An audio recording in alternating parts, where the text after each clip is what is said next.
All right, guys, let's talk final walkthrough. Congratulations, you made it this far.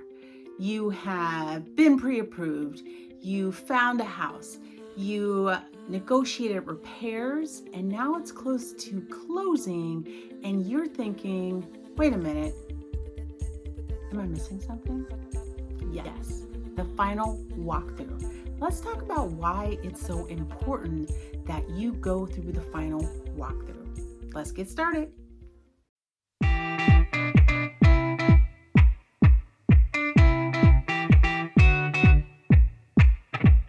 Now, if you've gone through the trouble of having an inspector walk through the house, point out everything that's wrong with the house, and you decided, here are my top 5 things, top 3 things, top 10 things that I want repaired, shouldn't you go back and make sure that those things were done the exact way that was agreed upon?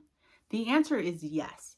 Yes, you have the right to go back through the house and do a formal walkthrough to make sure maybe there was a leak underneath the sink in the kitchen.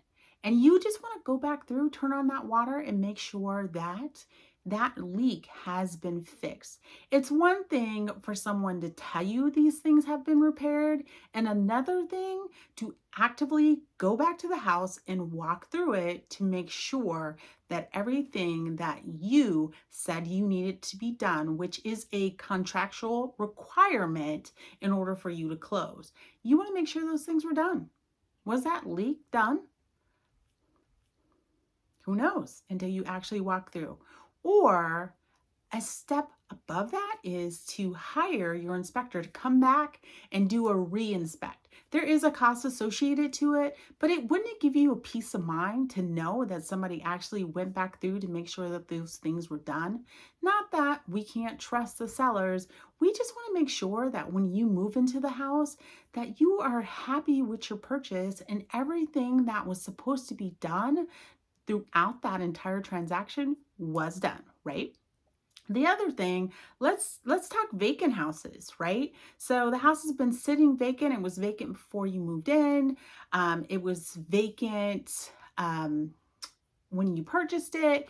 You want to walk through that house just to make sure nothing came up through that process of closing the transaction, because like we know, there's weather that happens. Say that we went through a winter weather storm and a pipe burst, and you just didn't know because you didn't walk back through the property prior to closing. That is something that you would have to legally be responsible for when you moved in. So you want to make sure that there's nothing like that, or no one has come into the house, added additional holes to the walls. All of those things are things that can come up. Trees could fall because of a windstorm, and maybe they took out the back shed. These are things that are technically the seller's responsibility up into the closing date. So you want to make sure those things are taken care of and addressed. And again, it's the final walkthrough. Who doesn't want to get excited about their purchase all over again and walk back through it? And just, it's a time that you can bring family or friends to kind of walk through with you, just so that you could show them what you're purchasing. It's a great time to just kind of get back in there and revisit what you've been waiting for the last 30 to 45 days.